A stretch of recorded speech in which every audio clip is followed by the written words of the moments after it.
Un jeune électricien meurt dans d'atroces douleurs. L'analyse de ses cheveux permettra de déterminer s'il s'agit d'une intoxication ou s'il a été victime d'un meurtre. À quelques semaines d'intervalle, l'épouse et la belle-mère d'un agent de police meurent toutes les deux de ce qui semble être une crise cardiaque. Un indice laisse présumer qu'il s'agit d'homicide et que l'auteur mène une double vie. Un ingénieur sans problème de santé apparent tombe mystérieusement malade et meurt. Un chèque sans provision déclenche l'enquête. Le poison est un tueur silencieux, mais il laisse toujours des traces. Grâce aux nombreuses techniques de la criminalistique, les détectives peuvent maintenant remonter la piste et identifier ceux qui infligent la mort invisible.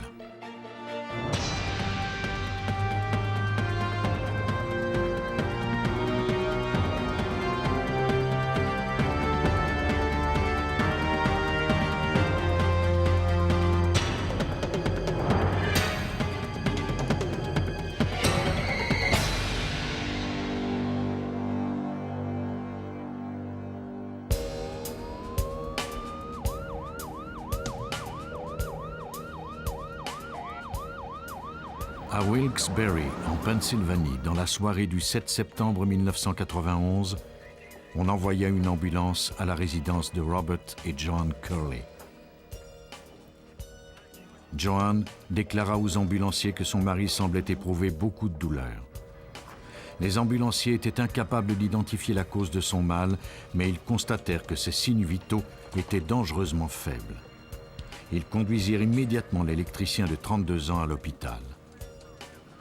Les médecins connaissaient déjà Robert Curley. Quelques jours plus tôt, il avait été soigné pour une maladie nerveuse très rare. Il s'était plaint de douleurs aux mains et aux pieds et de nausées sévères. Il avait également subi une abondante chute de cheveux. Ces symptômes s'étant aggravés, les médecins devaient maintenant réviser leur diagnostic. Le neurologue de l'hôpital procéda à de nouvelles analyses, cette fois-ci pour vérifier si le patient n'avait pas été exposé à des produits chimiques toxiques. 2 semaines plus tard, les médecins confirmèrent que les symptômes de Curley étaient dus à une intoxication au thallium, un métal lourd. Jusqu'au début des années 70, on s'en servait abondamment dans les pesticides. Les scientifiques se sont alors rendus compte qu'un contact prolongé avec des solutions concentrées de thallium pouvait être mortel. Le thallium a donc été banni des produits d'usage courant et autorisé uniquement à des fins industrielles. Le toxicologue judiciaire Frederick Readers nous explique les effets d'un empoisonnement au thallium. C'est un poison qui attaque le système nerveux. Très souvent, ça commence par une sensation de brûlure aux pieds, puis la paralysie commence à monter. On ne peut plus marcher et bientôt on ne peut plus se servir de ses bras. Ensuite, ce sont les paupières qui s'affaissent et puis c'est le cou qui faiblit et enfin le cerveau et le cœur. Tout l'organisme est atteint, c'est un poison très insidieux. Pour Robert Curley, il était déjà trop tard. Le mal était fait et la situation était malheureusement irréversible. Robert Curley fut victime d'une violente crise cardiaque. On le brancha sur un respirateur artificiel. Peu de temps après, on constata sa mort cérébrale. Sa femme Joan donna son consentement pour qu'il ne soit pas maintenu en vie artificiellement. Quelques heures plus tard, Robert Curley fut déclaré mort. La cause officielle du décès, une défaillance cardio-pulmonaire suite à un empoisonnement au thallium. Il fallait maintenant tenter de découvrir où et comment il avait été exposé à ce produit toxique. Un agent du service de santé et sécurité au travail commença à faire enquête.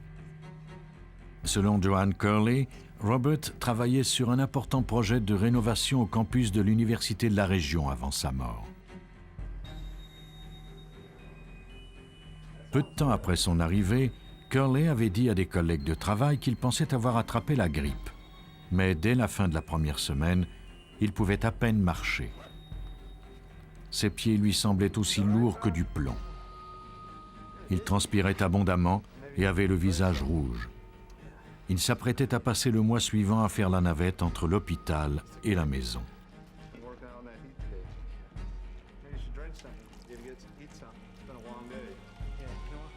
Sur le campus, il y avait des laboratoires et des entrepôts de produits chimiques, notamment 5 conteneurs de sel de thallium.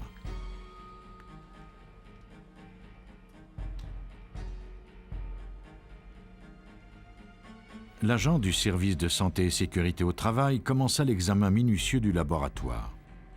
Il fallait absolument éliminer la source du poison pour éviter que quelqu'un d'autre ne tombe malade. L'équipe d'experts recueillit de nombreux échantillons d'air et analysa quantité d'objets dans plusieurs pièces.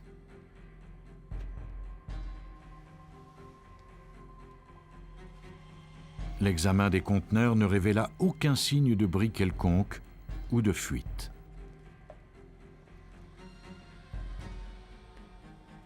Les experts apprirent par la suite que Curley avait entreposé dans son garage des armoires qui provenaient du laboratoire de chimie de l'université. On fouilla minutieusement le garage de Curley, mais à nouveau, il n'y avait aucune trace de thallium, pas même dans les armoires de l'université. Joanne Curley décida alors de téléphoner au toxicologue de l'hôpital pour en savoir un peu plus au sujet de la mort de son mari. Elle était terrifiée à l'idée qu'elle et sa fille aient peut-être été exposées au poison. Elle réclama d'être toutes deux soumises à des analyses. On découvrit bientôt qu'il y avait bien du thallium dans l'organisme de Joanne Curley, mais pas à un niveau toxique. Quant à sa fille, son organisme en contenait encore moins. 10 fois moins que celui de sa mère.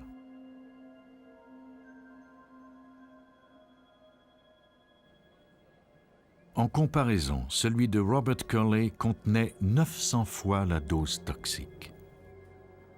Les médecins étaient formels. Il n'avait pas pu s'empoisonner ainsi par absorption à travers la peau. Il avait ingéré du thallium.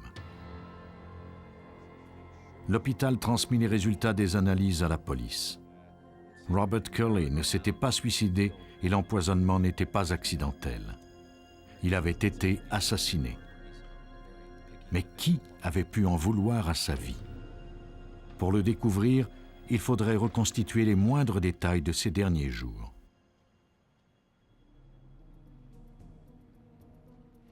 Les policiers recueillirent plusieurs objets dans sa maison. Joanne déclara alors au détective que son mari emportait avec lui un thermos de 2 litres de thé glacé tous les jours au travail. Le soir, la famille se partageait ce qui restait du thé au repas. Les experts réquisitionnèrent le thermos pour le faire analyser. Ils recueillirent également 2 autres thermos, un d'une contenance d'1 litre et l'autre de 500 millilitres. Selon Joanne, son mari ne les avait jamais apportés avec lui au travail.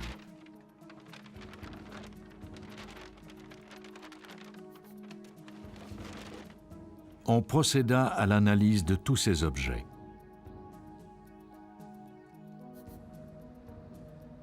Pendant ce temps, les policiers poursuivaient leur enquête.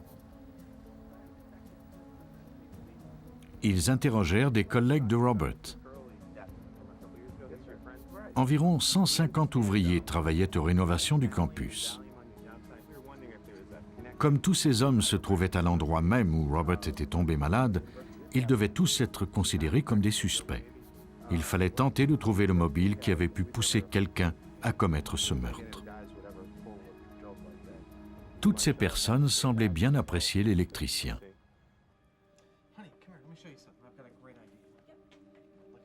Certaines d'entre elles déclarèrent que Joanne venait de toucher une importante somme d'argent. Les assurances lui avaient versé $1 million suite au décès de son premier mari lors d'un accident de la route. Cet important gain d'argent était une source de tension entre Robert et Joanne. Robert aurait voulu s'en servir pour monter sa propre entreprise d'électricité. Mais Joanne avait refusé catégoriquement. Elle n'avait aucunement l'intention de financer la réalisation des rêves de son mari.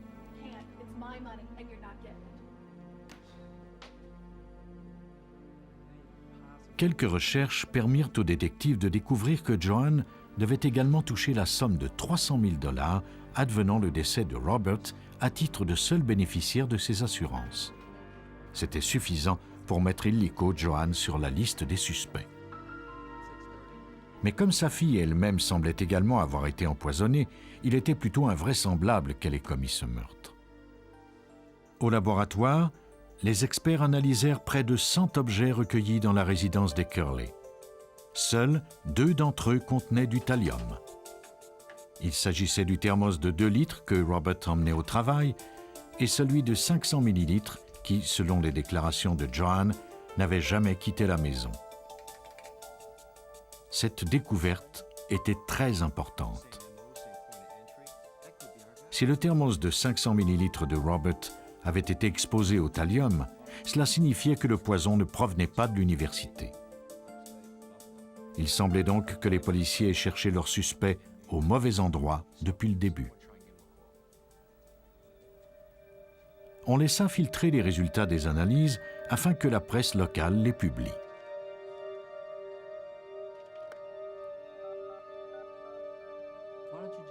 Joan déclara alors à la police qu'elle se rappelait un détail qui pouvait expliquer pourquoi on avait retrouvé du thallium dans le plus petit thermos. Lors de l'hospitalisation de son mari, il l'avait appelée et lui avait demandé de lui apporter de la pizza et du thé glacé pour célébrer le départ du patient qui partageait sa chambre. Joan avait transvidé le thé glacé du thermos de 2 litres dans le plus petit et l'avait apporté avec elle à l'hôpital. Les policiers ne pouvaient donc pas éliminer la possibilité qu'un des collègues de travail de Curley ait pu commettre ce meurtre. Malheureusement, aucun d'entre eux n'avait de mobile pour le tuer. L'enquête était dans l'impasse. Elle y resterait pendant les 3 années suivantes.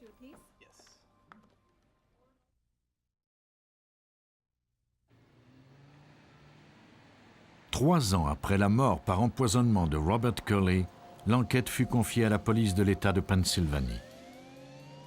Sans piste ni suspect, les détectives étaient confrontés à un défi de taille. Le sergent Dave Wondolowski était assigné à cette enquête. Mon objectif était de recommencer à zéro et de traiter cette affaire comme si elle s'était produite la veille. Le 23 août 1994, le corps de Robert Curley fut exhumé pour être examiné à nouveau. On recueillit des échantillons de ses cheveux et de ses ongles. L'expert Frederick Readers espérait obtenir des informations en mesurant la longueur des cheveux de la victime. Les cheveux nous permettent de savoir exactement à quel moment le poison a été administré.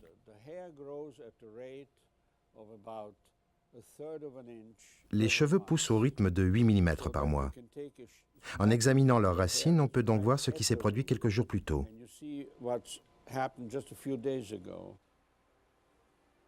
Les échantillons de cheveux furent examinés à l'aide d'un instrument utilisant l'énergie atomique. Au cours de cette analyse, l'échantillon est placé dans un tube de graphite, puis chauffé jusqu'à ce qu'il atteigne l'état gazeux. Un faisceau lumineux éclaire l'intérieur du tube. La quantité de lumière absorbée par la vapeur détermine s'il y a présence de thallium, et si oui, en quelle quantité. Les cheveux de Robert Curley recelaient des informations surprenantes. Les cheveux étaient assez longs pour que nous puissions affirmer que l'empoisonnement au thallium avait commencé en novembre 1990. Peut-être même plus tôt. On lui aurait ensuite administré une autre dose en mars 1991 et une plus petite en avril. Puis on lui a administré une énorme dose en juin et on a continué à lui en donner de plus en plus.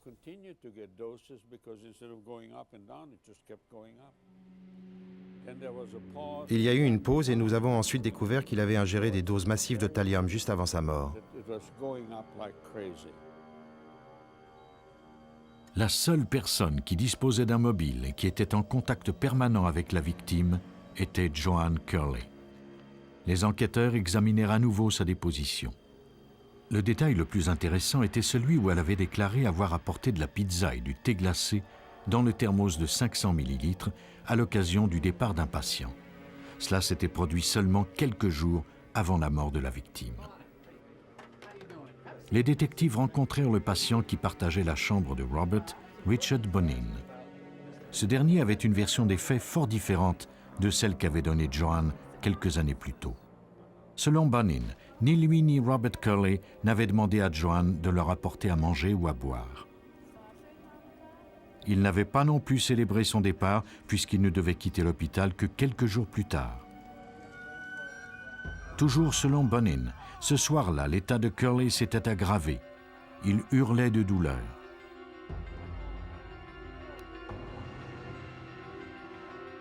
Bonin avait immédiatement sonné pour obtenir de l'aide.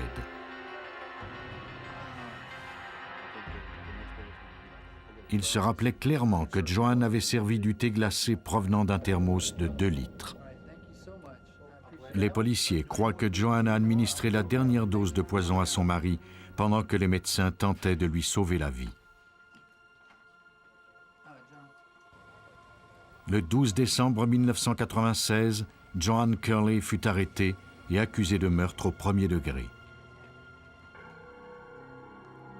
Dans l'espoir de faire réduire sa peine, elle avoua son crime.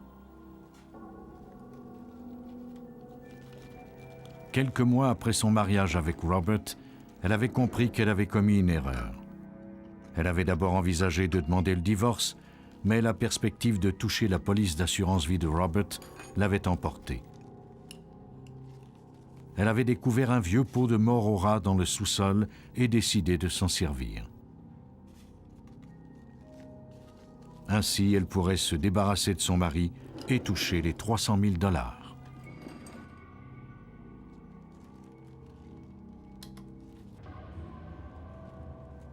Joanne ajoutait régulièrement le poison au thé glacé. Pour détourner les soupçons, elle en avait ingéré une petite quantité et en avait également administré à sa fille. Pendant un certain temps, ces manœuvres de diversion avaient fonctionné. Joanne Curley avait échappé à la justice pendant plus de 5 ans. Joanne Curley fut condamnée à une peine d'emprisonnement de 10 à 20 ans au pénitencier d'État de Pennsylvanie. C'est sur une longue période que Curley avait empoisonné sa victime. D'autres meurtriers sont moins méthodiques, mais leur façon de s'y prendre n'en est pas moins mortelle. Dans ce cas-ci, les noms des victimes et du meurtrier ont été changés. Le 30 janvier 1985, le patrouilleur Walter Wallace se rendit de toute urgence à l'hôpital. En tant que policier expérimenté du service de police de Roselle, au New Jersey, ce n'était pas la première fois qu'il répondait à un appel d'urgence. Mais cette fois-ci, il s'agissait d'une affaire personnelle. Le médecin informa Wallace que sa femme, Beth, avait fait une chute et qu'elle avait été victime d'une crise cardiaque. Wallace était en état de choc. Sa femme se portait très bien lorsqu'il était parti travailler plus tôt dans la soirée. Beth n'avait jamais été victime d'attaque. Elle avait des problèmes de poids, mais sa santé était relativement bonne. Malheureusement, son état empirait et les médecins n'avaient pas beaucoup d'espoir de la sauver. Cette crise subite était difficile à expliquer. 3 heures plus tard, Beth Wallace mourait.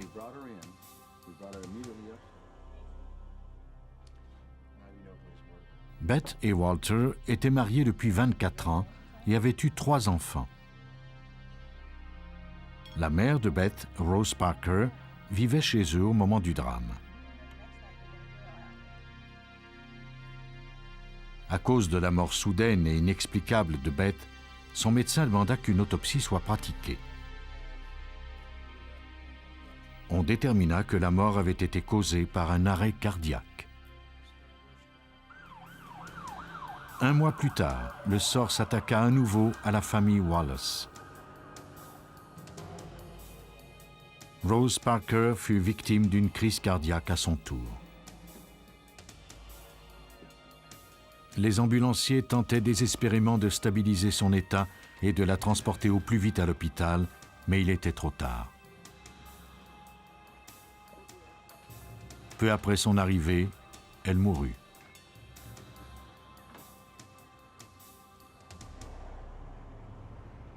Au bureau du procureur de Union County, les enquêteurs apprirent la nouvelle de ces décès par le biais de l'avocat de Rose Parker. La mort subite de ces deux femmes en santé en l'espace d'un mois à peine avait éveillé ses soupçons. Il demanda aux enquêteurs d'examiner le passé de Walter Wallace.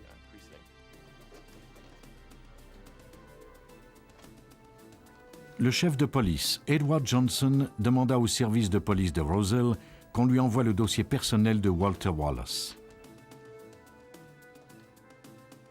C'est à partir de ces documents qu'un portrait de l'homme commença à se dessiner. Il avait été dans plusieurs unités de combat au Vietnam. Pour une raison ou une autre, je ne me rappelle pas exactement ce qui a suscité mon intérêt. Je consultais son dossier et j'étais impressionné par le passé de cet homme. Et puis, tout à coup, quelque chose m'est apparu suspect. Johnson entra en contact avec un des responsables de l'armée américaine pour vérifier les antécédents de Wallace. Wallace n'avait reçu aucune de ces médailles, ni fait partie des unités spéciales. De fait, nous ne savions même pas s'il avait fait son service militaire outre-mer. Le document qui se trouvait dans son dossier était un faux. Walter Wallace avait donc menti. Mais il ne fallait pas sauter aux conclusions trop vite. Afin d'en apprendre un peu plus à son sujet, les détectives décidèrent d'interroger les gens de son entourage, comme des policiers par exemple. Il est toujours difficile de mener une enquête lorsque le suspect est un policier. On doit se rendre au service de police où il exerce ses fonctions, interroger les gens qui travaillent avec lui tous les jours. Plus on parle aux gens, plus il leur est facile de deviner où l'on veut en venir. Les enquêteurs rendirent une visite discrète au service de police de Roselle pendant le congé de Wallace. Ils ne s'attendaient pas à ce que ses collègues soient avenants, mais l'un d'entre eux les surprit. Selon lui, le statut matrimonial de Walter n'était pas clair. Il soupçonnait Walter d'avoir épousé une femme du nom de Jacqueline Deal alors qu'il était encore marié à Beth. Walter avait-il divorcé ou menait-il une double vie? Par l'entremise d'amis de Beth, les détectives apprirent que Walter n'était pas souvent à la maison. Il avait dit à sa femme qu'il se faisait soigner dans un hôpital de Virginie parce qu'il avait été exposé à des gaz défoliants pendant la guerre. Il partait pour une semaine, parfois plus, ou encore pour le week-end. Elle n'avait pas de ses nouvelles et ne pouvait pas non plus entrer en contact avec lui, soi-disant parce que le pavillon de l'hôpital où il se trouvait n'avait pas le téléphone. Pendant un bout de temps, il a mené cette double vie avec un certain succès. Les détectives se rendirent dans la ville voisine d'Elizabeth, au New Jersey, afin d'interroger l'autre épouse de Wallace. Selon Jacqueline Deal, Walter et elle s'étaient mariés le 2 novembre 1984, soit 3 mois avant le décès de Beth Wallace.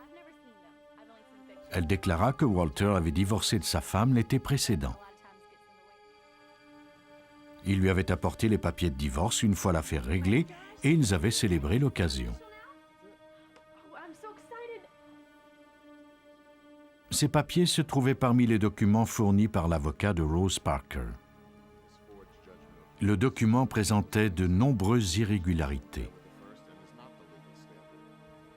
Les détectives se rendirent ensuite à la cour du comté chercher les papiers originaux. Il n'y avait aucun document sous le nom de Wallace.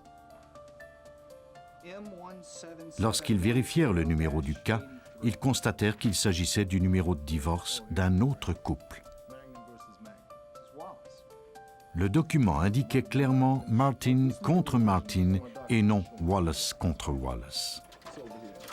Wallace s'était servi de son autorité en tant que policier pour réquisitionner les papiers de divorce des Martin. Il avait ensuite falsifié le document afin d'obtenir son permis de mariage avec Jacqueline. Les détectives envoyèrent ce document au laboratoire du FBI pour le soumettre à un examen plus poussé. Il venait de prendre à nouveau Wallace en flagrant délit, et ce nouveau mensonge pouvait fort bien être le mobile du meurtre. Mais il laissait cependant les enquêteurs perplexes. Pourquoi Wallace s'était-il donné tant de mal pour simuler un divorce et tuer sa femme, plutôt que de mettre tout simplement fin à son mariage? Les détectives se mirent à la recherche d'un mobile financier et examinèrent attentivement le testament de Beth. Walter devait hériter de tous ses biens, notamment du domicile familial. Mais à nouveau, quelque chose dans ce document retint l'attention des policiers. Le testament avait été fait seulement 2 mois avant la mort de Beth. Le hasard semblait bien faire les choses. Une enquête plus poussée leur permit de découvrir l'existence d'un testament plus ancien. Dans cette première version, Beth léguait tous ses biens à sa mère. Elle ne laissait pas un seul dollar à son mari. Il y avait de fortes chances que Wallace ait contrefait le testament de sa femme, puis qu'il l'ait tué. Le Nouveau Testament avait été notarié par une secrétaire assermentée du service de police de Roselle. Pourtant, cette dernière déclara n'avoir jamais vu le document et encore moins y avoir apposé son sceau. Elle leur fit cependant remarquer que Wallace venait souvent travailler à son bureau. Comme ses tiroirs n'étaient pas verrouillés, il avait facilement pu utiliser le sceau à son insu.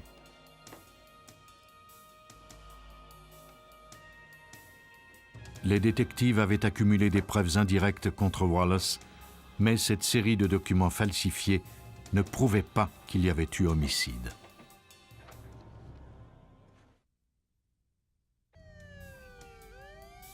Les détectives de Roselle, au New Jersey, soupçonnaient l'agent de police Walter Wallace d'avoir empoisonné sa femme. Ils espéraient maintenant étayer leurs preuves indirectes par une démonstration en bonne et due forme de la culpabilité de Wallace. 4 mois après le début de l'enquête, les experts du laboratoire judiciaire du New Jersey examinèrent les résultats des analyses toxicologiques des tissus, du sang et de l'urine de Beth. Les analyses qui avaient été effectuées lors de l'autopsie avaient pour but d'identifier la présence d'alcool et de drogues illégales. Les résultats s'étaient révélés négatifs. Les experts soumirent les échantillons à de nouvelles analyses afin de déterminer la présence éventuelle de médicaments sur ordonnance, de métaux lourds et d'un certain nombre de toxines. Mais ils ne trouvèrent rien qui pouvait expliquer la mort de Beth. Il restait toutefois une analyse à effectuer, celle de l'empoisonnement au cyanure. On plaça dans des éprouvettes des échantillons de tissu de la victime. On y ajouta ensuite un colorant qui entre en réaction en présence de cyanure. L'échantillon vira au mauve foncé. Il y avait bien du cyanure dans l'organisme de Beth au moment de sa mort. Pour en déterminer la concentration, on plaça l'échantillon dans un spectrophotomètre. La dose mortelle du cyanure est d'environ 2,5 mg par litre. Dans le cas de Beth, il y en avait le double dans son sang et le triple dans sa rate.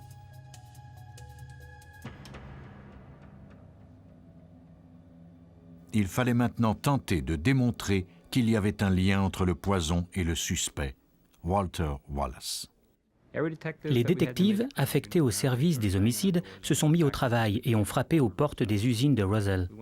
Nous les avons toutes visitées, même si elles n'étaient pas censées détenir du cyanure. Nous nous arrêtions et nous leur posions la question. Le travail des détectives porta fruit. Le commis d'une entreprise de plaquage de métal déclara qu'un agent de police était venu acheter du cyanure de potassium. Il lui avait confié que grâce à ce produit chimique, il pouvait faire apparaître le numéro de série d'une arme à feu. Le commis était convaincu qu'il s'agissait bien de Wallace. Le 18 juin 1985, le suspect arriva au quartier général de la police. On lui demanda de se présenter au bureau du chef.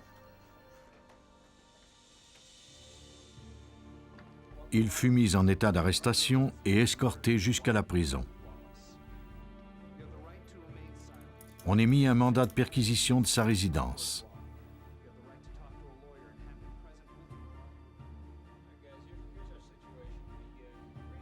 Le procureur demanda l'aide de l'équipe des narcotiques. Eux seuls avaient l'expertise nécessaire pour mener une fouille méticuleuse. James Durkin faisait partie de l'équipe.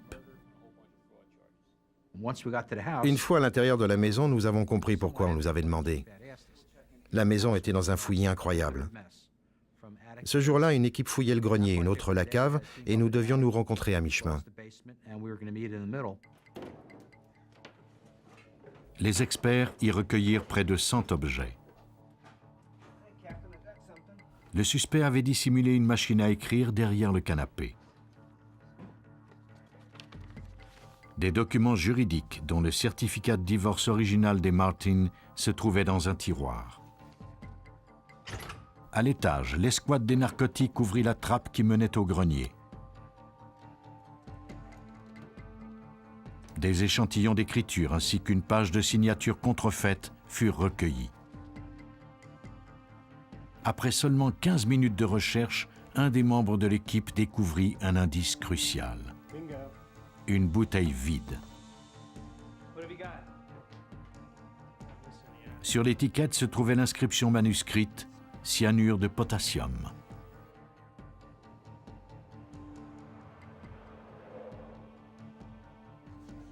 Les divers objets réquisitionnés furent envoyés puis examinés au laboratoire, de même que le certificat de divorce et le testament. La machine à écrire du suspect reproduisait toujours la même erreur d'espacement, ce qui avait été remarqué sur les documents falsifiés. Mais encore plus incriminantes étaient les signatures qui avaient été décalquées.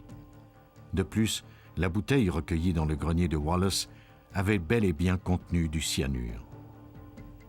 Quant à l'étiquette, elle avait été écrite de la propre main du suspect. En mai 1986, Walter Wallace fut trouvé coupable de bigamie et du meurtre au premier degré de sa femme. La police croit que la double vie de Wallace était devenue trop compliquée.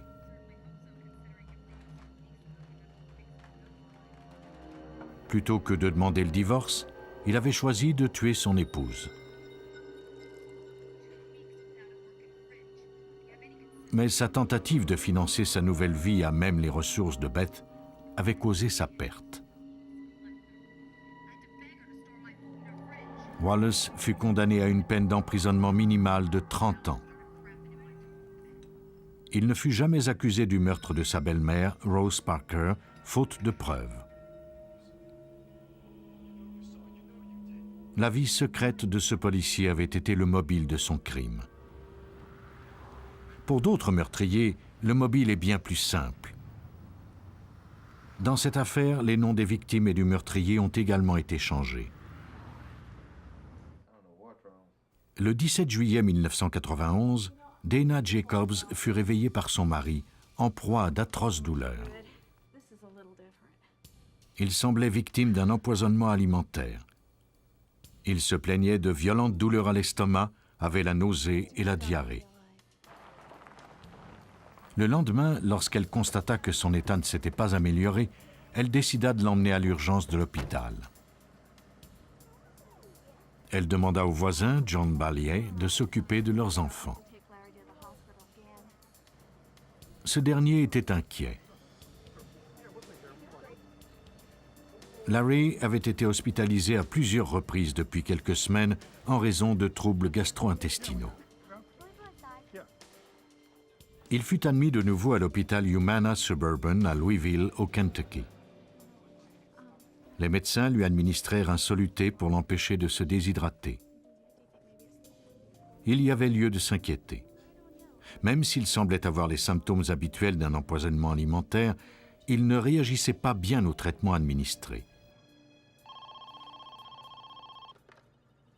Le lendemain, Dana téléphona à son voisin John Balliet pour lui annoncer que Larry, son mari, était mort.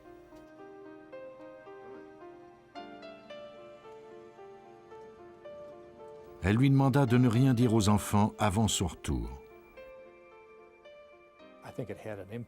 Cela nous a profondément affectés. Les enfants étaient là avec nous, ils étaient heureux. Ils ne savaient pas que leur père était mort et que leur vie allait changer du tout au tout. Avec la permission de Dana, on procéda à une autopsie du corps. Les médecins espéraient découvrir ce qui avait pu tuer cet homme de 41 ans qui avait toujours été en bonne santé. Jacobs semblait mort d'une violente attaque cardiaque. Pourtant, rien n'indiquait qu'il avait le cœur malade et il ne présentait aucun facteur déclencheur. La mort soudaine de ce patient était incompréhensible.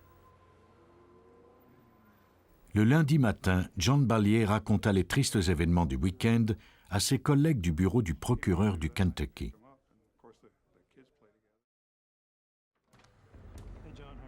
Peu de temps après, un collègue de Balliet lui fit part d'une nouvelle pour le moins intrigante. Son beau-frère dirigeait une compagnie de produits chimiques et Dana Jacobs était venue chez lui pour effectuer des achats. Elle s'était présentée le jour même où son mari était tombé malade. Elle avait acheté un produit appelé colchicine. Le beau-frère de l'avocat s'était souvenu de la transaction parce que le chèque que lui avait remis Dana était sans provision. Son beau-frère a téléphoné en lui disant que le chèque avait des provisions insuffisantes. Il trouvait étrange que ces deux événements impliquent la même famille. Balliet fit des recherches à propos de ce produit chimique. À petite dose, la colchicine est utilisée pour le traitement de la goutte. En dose plus importante, elle est toxique et peut provoquer la mort. Balliet téléphona à Barbara Wickley Jones, l'adjointe du coroner en chef du Kentucky. La ligne entre le niveau thérapeutique, celui qui apporte le soulagement à l'arthrite goutteuse, et celui qui cause des effets secondaires est mince. Les principaux effets sont la nausée, les vomissements et la diarrhée. Dans le pire des cas, elle peut provoquer la mort.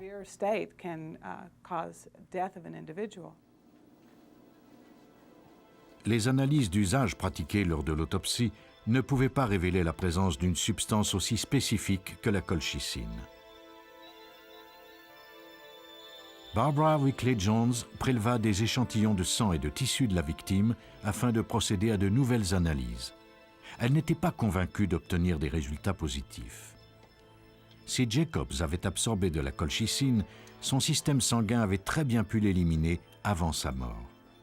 Son seul espoir était d'en retrouver des résidus dans certains de ses organes. Parce que le système gastro-intestinal absorbe la colchicine, elle est métabolisée en partie par le foie et éliminée par les reins. Lors de l'autopsie, c'est donc dans ces organes qu'il faut chercher des résidus éventuels de la drogue. Il faudrait 2 semaines avant d'obtenir les résultats. Les détectives devaient encore attendre pour savoir si Larry Jacobs avait réellement été victime d'un meurtre. Larry Jacobs, 41 ans, père de 2 enfants, avait été foudroyé par une maladie gastro-intestinale inconnue. John Balliet, le voisin de Jacobs et avocat du procureur, trouvait la situation suspecte. Il assigna le détective Pat Conkling du service de police de Jefferson County à cette enquête. La veille de la mort de la victime, son épouse avait acheté une substance chimique potentiellement toxique appelée colchicine.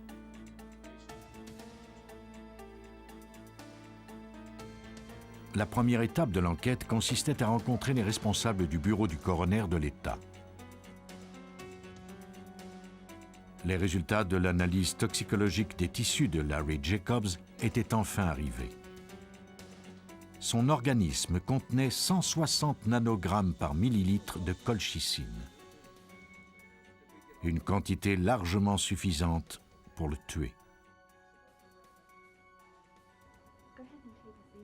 Il était maintenant temps de confronter Dana Jacobs aux faits. Les policiers furent surpris par l'accueil que leur réservait Dana. Elle nous a invités à entrer. Rien ne semblait anormal et elle était très cordiale avec nous. Elle n'a jamais semblé éprouver la moindre hésitation à nous parler. Elle reconnut immédiatement avoir acheté de la colchicine. Elle déclara qu'elle l'utilisait dans sa piscine comme algicide. Les détectives lui demandèrent s'il lui en restait encore. Elle répondit qu'elle l'avait utilisé complètement. Je lui ai demandé qui lui avait parlé de ce produit. Et elle m'a donné le nom de plusieurs commerces où on lui avait suggéré de l'utiliser pour contrôler le développement d'algues.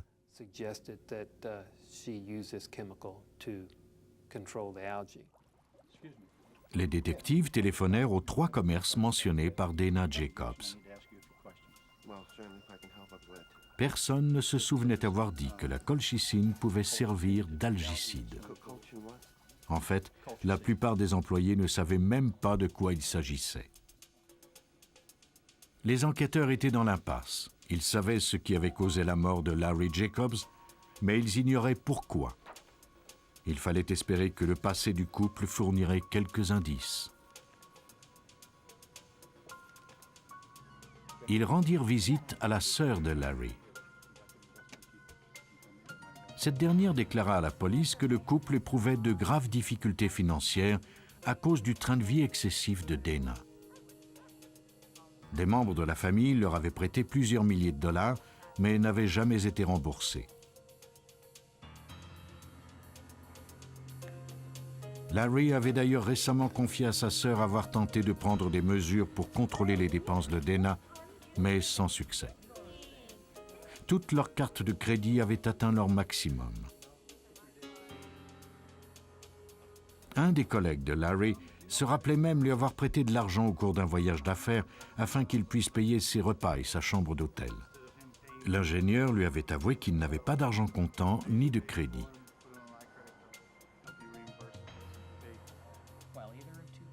De plus, il y avait les assurances. Larry avait acheté 2 polices d'assurance vie, une au montant de 138 000 $ et l'autre de 250 000 $.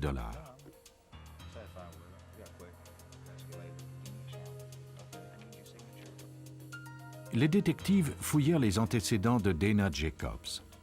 Cette femme respectable et mère de famille avait en fait un passé inquiétant. Avant son mariage, elle avait été incarcérée pour avoir émis des chèques sans provision. Dans son dossier carcéral, un psychologue avait indiqué qu'elle était mythomane et devait recevoir des soins psychiatriques le plus rapidement possible. Dana Jacobs fut arrêtée et accusée de meurtre en janvier 1992. Les policiers étaient convaincus d'avoir mis la main sur une meurtrière, mais un nouvel indice allait peut-être l'innocenter. 5 mois après la mort de Larry Jacobs, sa veuve, Dana, avait été inculpée de meurtre. Elle avait payé sa caution et demeurait chez elle avec ses enfants. Quelques semaines avant son procès, elle déclara avoir fait une découverte qui allait l'innocenter. Son mari avait laissé une lettre dans laquelle il déclarait qu'il avait l'intention de se suicider, que ses problèmes financiers étaient trop lourds à supporter.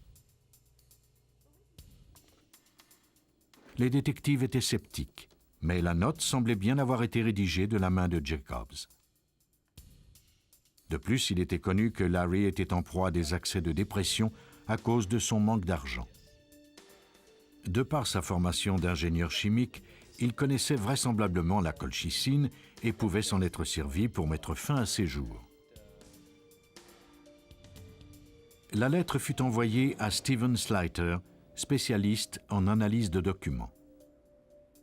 Ce dernier remarqua d'abord que 2 crayons différents avaient été utilisés.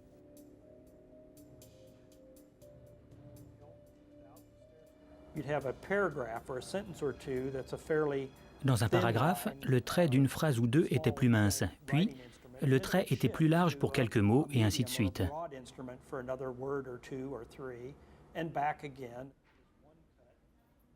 Il devint rapidement évident que la lettre avait été créée de toutes pièces, avec des mots qui provenaient d'échantillons d'écriture de Larry Jacobs.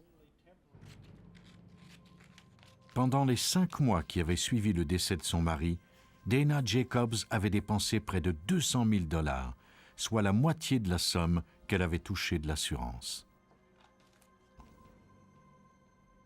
La lettre de suicide était sans doute son ultime tentative d'échapper à la justice.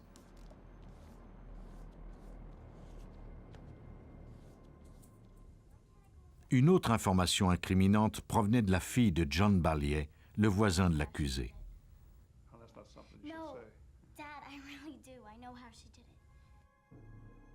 Sarah Balliet déclara en cours avoir aperçu Dana Jacobs en train de remplir des capsules de gélatine de poudre blanche.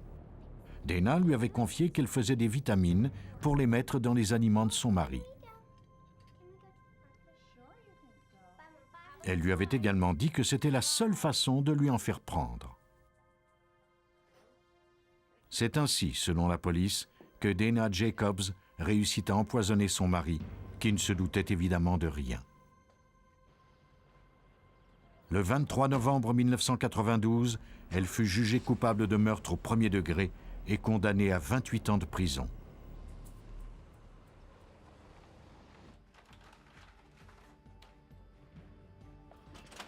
Invisible mais mortel. Depuis l'Antiquité, le poison permet aux meurtriers d'agir en toute impunité.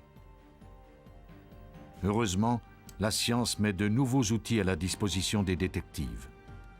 Ils peuvent ainsi lever le voile de mystère entourant ces meurtres et arrêter leurs auteurs.